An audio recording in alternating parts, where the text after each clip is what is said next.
When Brother Roland, our spiritual father, stood at the end of this lane, he was speaking to Brother Harold at this cross, and he said that whatever was at the end of this lane was very special.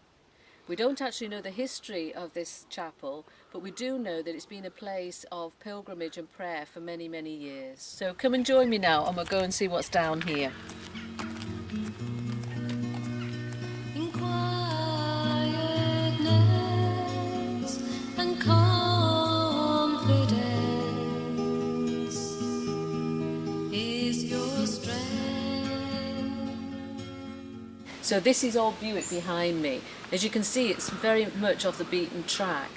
To a lot of people, this place would seem very irrelevant and out of pace with modern life. For those of us that have actually gone through these gates, we found the opposite to be true. Our lives have found meaning and purpose when we've been connected to these ancient holy places.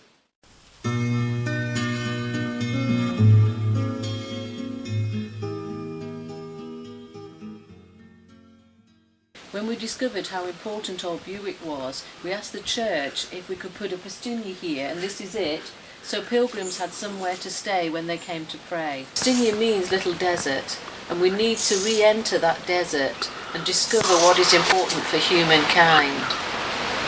Old Bewick is a place that's obviously been steeped in a lot of Christian prayer. People who've come here have actually discovered for themselves that the veil between heaven and earth is very thin here. Let's go inside and find out more.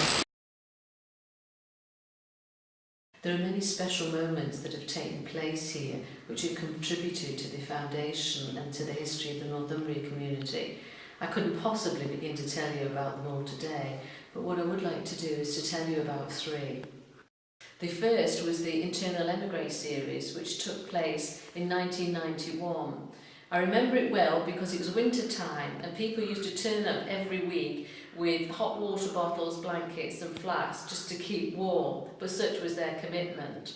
In the Internal Emigre series, we first explored the history and the development of the early Northumbrian church. We then went on to consider the emergence and growth of monasticism, particularly in the early Desert Fathers and Mothers and in the early Irish Celtic Church. And finally, we wanted to establish the links between the Northumbrian Church, early monasticism, and how it was to impact our lives today. The Northumbrian community was actually established the very next year, and we spent many years unpacking the themes of the Internal Emigre series, not least of which was the new monasticism. The next most important event was the covenant made between Roy Searle and John Skinner. This was the coming together of the prophetic and the apostolic, which we later came to call monastery and mission. John and Roy's covenant, monastery and mission, reflects our growing understanding that in order to have an effective mission, we must drink from the ancient wells of monasticism. We call this new monasticism.